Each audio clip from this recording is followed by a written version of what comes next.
Donc dans cette vidéo, je vais partager avec toi mon expérience avec la psilocybine. Donc comme d'habitude, je tiens à t'avertir que je ne suis pas médecin, que je partage ici seulement mon expérience. Si tu ne veux louper aucune de mes vidéos, n'hésite pas à t'abonner et à cliquer sur le bouton de notification, c'est la petite cloche en bas à droite que tu vois en dessous des vidéos. N'hésite pas également à jeter un coup d'œil dans la description.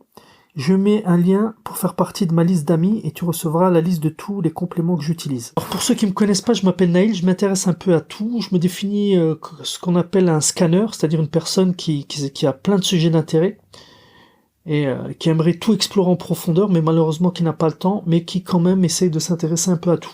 Le but de cette vidéo aujourd'hui, c'est de te parler un peu de mon expérience avec la psilocybine. Alors j'ai beaucoup hésité à faire une vidéo sur ça, parce qu'on est dans un sujet connexe avec les nootropiques sans être vraiment dans les nootropiques. Mais comme je m'intéresse de plus en plus aux champignons et au microdosage, je me suis intéressé de plus en plus près à la psilocybine et j'ai fait récemment l'expérience de l'utilisation de la psilocybine. Alors je dis tout de suite, je n'ai pas pris des doses qui peuvent me faire triper, à proprement parler, et j'ai pas pris des doses au niveau microdosage. J'ai pris, je dirais, une dose intermédiaire d'un champignon qui est lui-même moyennement dosé. Et ce qui m'a poussé à me lancer, c'est surtout que j'ai terminé un livre que j'avais commencé il y a quelques temps, mais que j'ai réussi quand même à terminer récemment. Je te mettrai une référence vers ce livre qui parle vraiment des avancées thérapeutiques de l'utilisation des psychédéliques. Naturellement, la psilocybine est une substance. Bon, moi je prononce psilocybine, d'autres disent psilocybine, etc., etc. Je vais le prononcer à l'anglaise, comme ça c'est clair pour tout le monde. Psilocybine. Alors, psilocybine est un composé que l'on trouve principalement dans des champignons. La première trace de champignons hallucinogènes a été faite apparemment dans le désert algérien.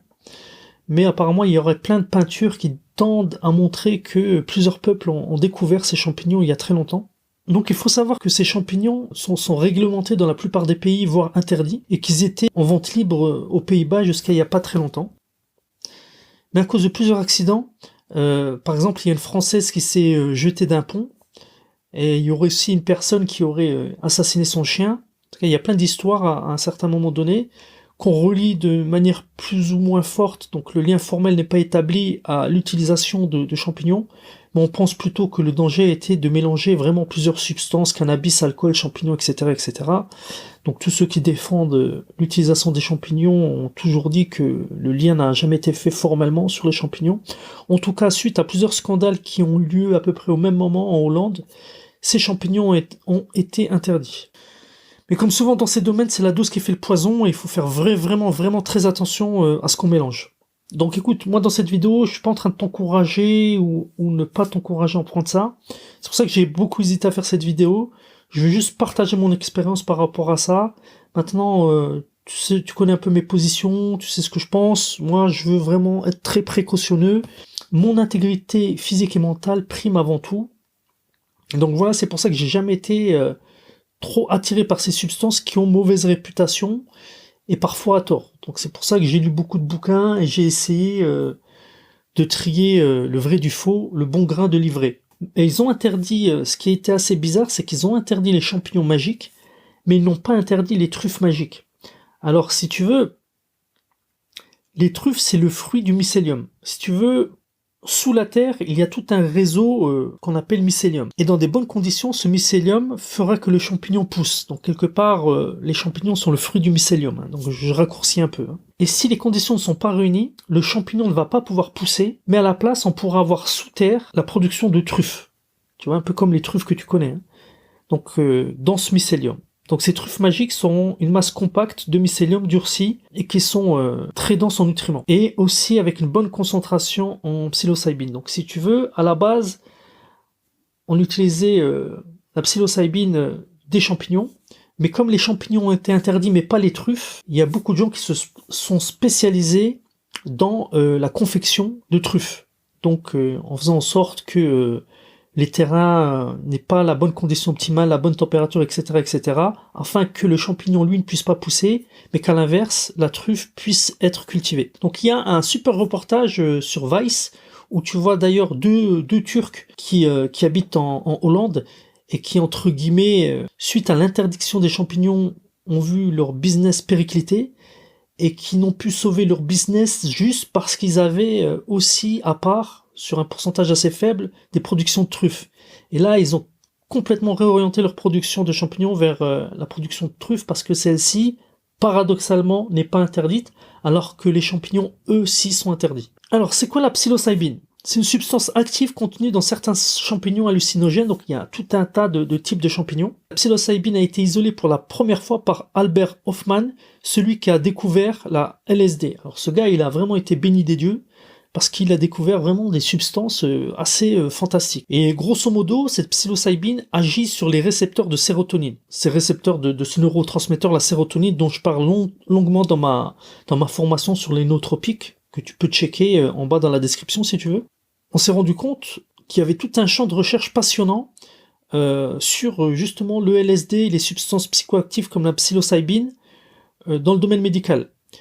Et donc il paraîtrait que ça pourrait diminuer le stress, diminuer l'anxiété face à la mort chez les cancéreux, ça pourrait être utilisé pour les TOC, les troubles obsessionnels compulsifs.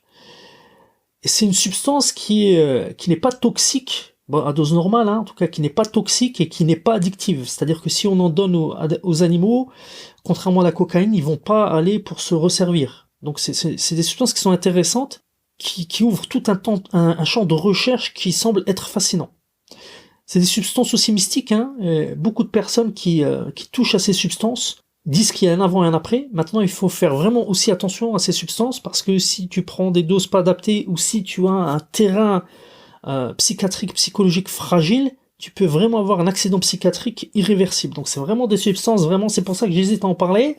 Moi maintenant, c'est des substances assez fascinantes. Donc voilà, je vais te dire, donc tout, je crois que j'ai déjà assez dit. Donc j'ai beaucoup lu, beaucoup renseigné. Je baigne dans les nootropiques, c'est un sujet connexe avec le microdosage de LSD et de psilocybine. Je suis aussi passionné par la DMT, toutes ces substances-là un peu mystiques. Au final, je me suis dit, tiens, au niveau risque-bénéfice, ça serait bien que tu testes. Donc alors j'ai testé, j'ai acheté de la psilocybine. Alors il faut savoir que il y a différentes truffes avec différentes concentrations, différents types. Moi j'ai choisi, si tu veux, une truffe qui était très légèrement dosée, qui me semblait correcte pour commencer mon expérimentation. J'ai pris ça à jeun, en fait c'est assez facile parce que j'ai changé de protocole de jeûne intermittent. Maintenant je jeûne pratiquement tous les jours sauf le week-end. Et donc j'ai décidé de prendre ça à jeun parce qu'on conseille d'ailleurs de prendre ça à jeun. Donc en fait ces truffes ressemblent un peu à des marrons, en tout cas au niveau de la texture j'ai trouvé ça que ça ressemblait un peu à des marrons. Et c'est un goût un peu de noisette. Donc j'ai pris un peu, donc j'ai pas pris déjà une grosse dose en grammes, mais en plus la truffe que j'ai pris est pas beaucoup concentrée. Donc j'ai pris peut-être entre 4 et 6 grammes d'une truffe qui est vraiment moyennement concentrée. Donc j'ai mâché assez longtemps. Je me suis acheté même un grinder parce que certains supportaient pas le goût, mais moi au final j'ai voulu tester sans moudre si tu veux cette truffe et ça passe très bien. Donc à mon avis le grinder j'en aurais jamais besoin parce qu'au final le goût, je vais pas trouver ça vraiment dégueu. Donc j'ai mâché ça un petit moment, une fois que ça soit comme une petite pâte, et ensuite j'ai avalé ça avec de l'eau. Et j'ai attendu un peu 45 minutes, donc j'étais en train de faire un drive, en train de surfer un peu sur internet. Donc pendant un petit moment, il se passait rien du tout. Et tout d'un coup, j'ai commencé à avoir une sensation de vertige.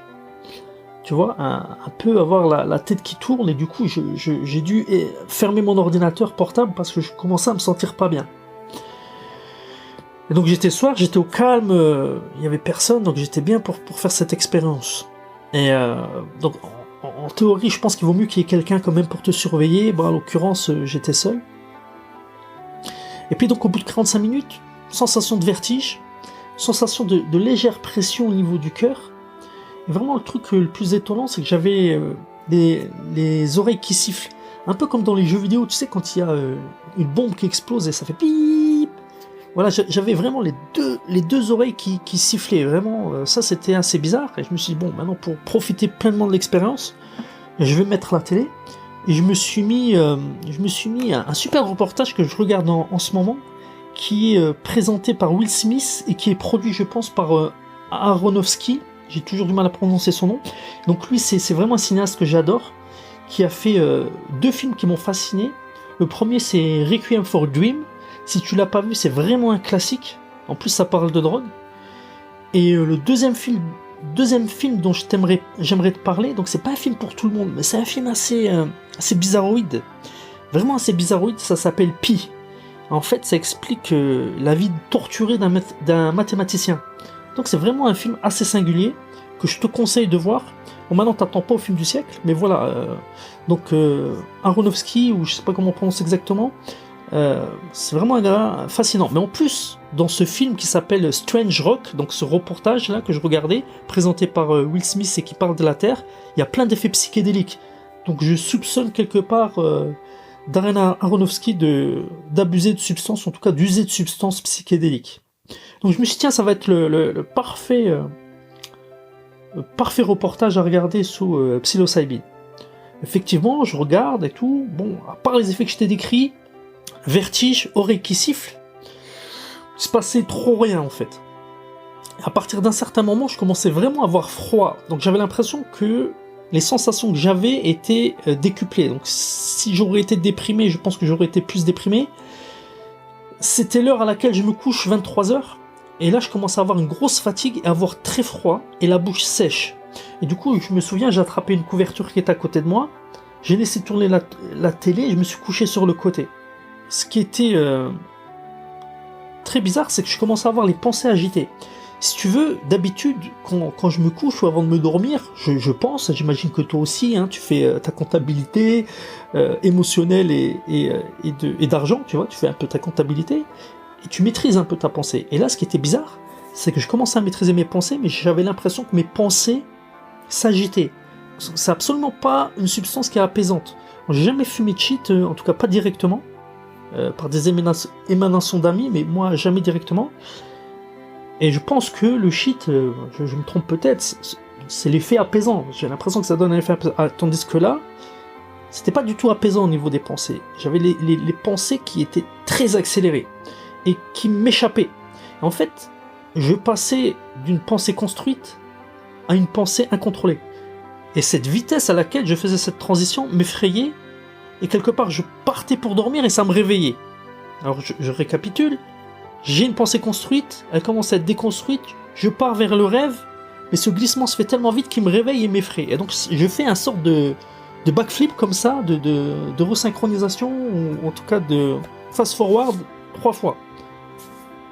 Puis au final, je me laisse aller, parce que je pense que vraiment l'erreur que j'ai faite, c'est de ne pas me laisser aller. À partir d'un moment, je me laisse aller.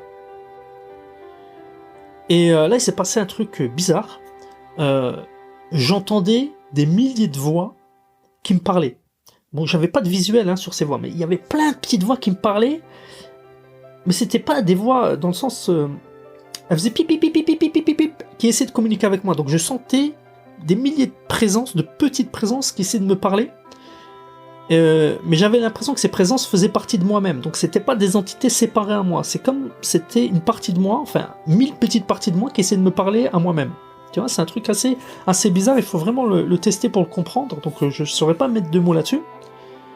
Ils m'entouraient, ils essayaient de me parler, je voyais rien, mais ils essayaient de me parler. Et puis, bizarrement, j'ai senti une grosse présence qui me frôlait, sans voir quoi que ce soit, accompagnée de ces petites présences. Et cette grosse présence essayait de pas m'effrayer, elle passait, elle faisait comme une grosse vague. Alors l'analogie, c'est une analogie, c'est pas ce que j'ai vu, hein. C'est comme s'il y avait 1000 petits poissons rouges autour de moi, j'étais immergé dans l'eau, et qu'il y avait une grosse baleine ou un gros requin blanc qui tourne autour de moi. Donc une grosse présence, pareil, cette présence n'était pas étrangère à moi-même, c'est-à-dire c'est pas une entité externe à moi, c'est pareil, j'ai l'impression que c'était moi-même, tu vois, une partie de moi qui essayait de parler avec moi. Et elle a essayé de communiquer avec moi avec une voix robotisée. Très bizarre, hein, ce que je te raconte, mais c'est vrai, elle a essayé de communiquer avec moi, mais à aucun moment j'étais effrayé ou je me suis senti en danger. Et c'était très très bizarre. Et en fait, la grosse analogie, parce qu'après j'ai réfléchi pendant des heures à cette expérience. Attention, déjà ce que je veux te dire, c'est que ce que je te dis, toutes ces expériences étaient assez subtiles. C'est-à-dire, c'est comme si je te décrivais un dessin en filigrane et toi t'allais le redessiner avec des gros marqueurs. J'ai du mal à t'expliquer que ça c'était subtil. C'était pas un truc extraordinaire, machin. C'était dans la pensée, c'était dans le rêve, c'était onirique, mais ça restait subtil et non effrayant. Et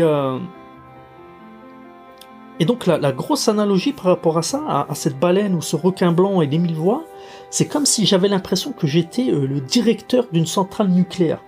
Tu vois, j'ai mon bureau et je sors jamais de mon bureau, j'ai des caméras de surveillance et tout.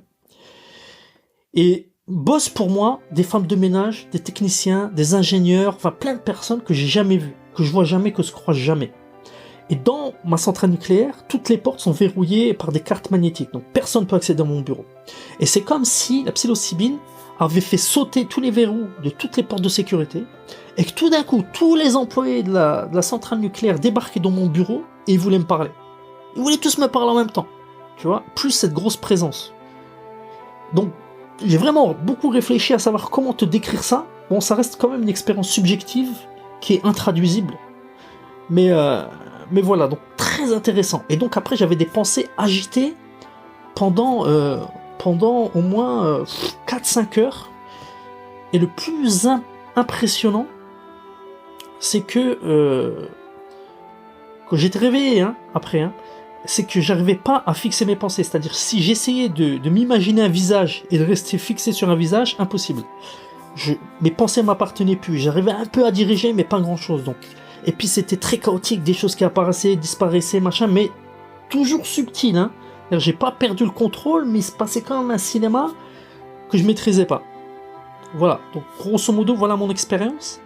J'ai refait la même expérience 48 heures après, mais j'étais pas à jeun.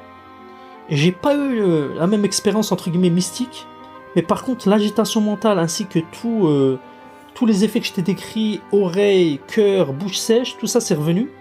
Mais j'ai pas eu la même immersion en fait. J'ai peut-être pris un peu plus de doses, mais bon, j'avais déjà ouvert le paquet qui était sous vide, donc je sais pas si ça joue exactement, et j'étais pas à jeun. Donc voilà, j'ai encore un autre type de champignon à tester qui est plus puissant. En tout cas, c'était une expérience très intéressante. Et depuis, parce que maintenant ça va faire 3 semaines, depuis j'ai l'impression, alors c'est encore subjectif ce que je vais dire, d'être beaucoup plus créatif, d'avoir parfois des idées qui partent et que je maîtrise plus. C'est assez intéressant. Donc je crois pas que je suis remis de l'expérience à 100%. Hein. Je crois qu'il reste des petits séquelles positives, je dirais, les séquelles. Hein. Avoir vraiment un cerveau qui peut fuser par moments, avoir des pensées qui peuvent partir, une possibilité de raisonnement sur des problèmes très créatifs. Vraiment une expérience enrichissante. J'aurais bien voulu la faire vraiment bien entourée avec des spécialistes, des médecins, vraiment pour avoir une expérience sous contrôle et avoir vraiment la bonne expérience, mais bon, c'est difficile de trouver des gens comme ça qui peuvent t'entourer et te conseiller et voilà, et te guider vers cette expérience mystique, mais en tout cas c'est une expérience mémorable.